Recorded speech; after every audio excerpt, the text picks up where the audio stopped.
দিবস এটা আন্তর্জাতিক বিষয়, আন্তর্জাতিক মহান মে দিবস। এই দিবসটি আমরা প্রতি বছর 1 মে পালন করে থাকি।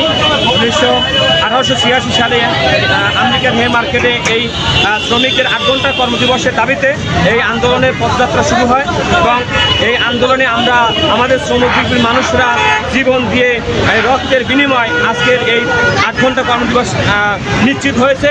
এবং এই শ্রমিকদের আমাদের যে শ্রমিকরা যাদের আত্মদানের আমরা এই মহান মে দিবস পেয়েছি এবং আমাদের শ্রমিকদের এই যে ন্যায্য অধিকারের যে 8 ঘন্টা কর্মদিবস পেয়েছি, এর জন্য আমরা এই মহান মে দিবস উপলক্ষে পালন করি।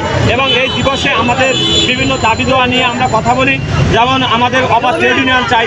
আমাদের গার্মেন্টস শ্রমিকদের যেমন ট্রেড ইউনিয়ন নাই, অনেক সময় পকেট ট্রেড ইউনিয়ন থাকে, মালিক কর্তৃক করায়, এবং এই ট্রেড ইউনিয়নটাও এখন আর তারা সহজ না।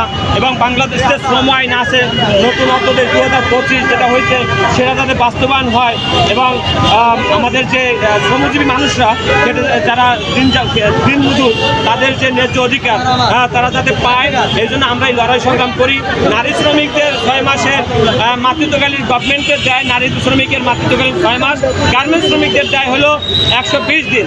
এই যে বৈষম্য এটা যাতে না থাকে, আমাদের গার্মেন্টস শ্রমিকরা যাতে 120 দিন যেভাবে 6 মাস পাচ্ছে, সরকারি শ্রমিকরা যেমন 6 মাস পাচ্ছে, গার্মেন্টস শ্রমিক সহ সকল সেক্টরের শ্রমিকরা যাতে 6 মাস পায়, এই জন্য আমরা আশাবাদী। পাশাপাশি হলো এই নারী শ্রমিকরা যখন কোন গর্ভবতী মা বোন হন তখন তার দেখাশোনা করার জন্য তার যে হাজবেন্ড সেও কোনো না কোনো জায়গায় কর্মজীবী হিসেবে কাজ করে, তাহলে তারও ছুটি দরকার আছে। এই দেখে পরে পিতৃজনিত ছুটি যাতে এটাও পায় সেজন্য।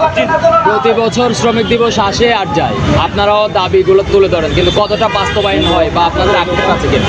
আসলে প্রত্যেকটা যখন কোনো গভর্নমেন্ট থাকে তার রুলস এবং রীতি মোতাবেক তারা কাজ করে।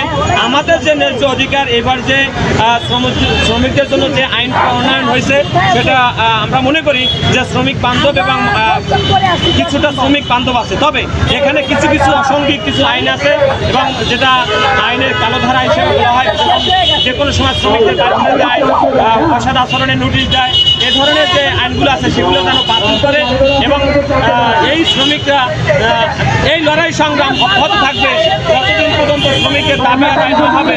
এই জন্যই আমরা জানি যে লড়াই যদি করি একদিন আমাদের দাবি আদায় হবে। এই জন্যই আমরা প্রত্যেক বছরই দাবি আদায় করার জন্য এই আন্দোলন সংগ্রাম করি। তাছাড়াও প্রত্যেকটা দিবস পালন করি এবং মাঠে ঘাটে প্রত্যেকটা সেক্টরে, শুধু গার্মেন্টসে নয়, আমাদের 42টা সেক্টর নিয়ে আমরা কাজ করি। প্রত্যেকটা সেক্টর নিয়ে আমরা প্রত্যেক সময় কাজ করি। সবাই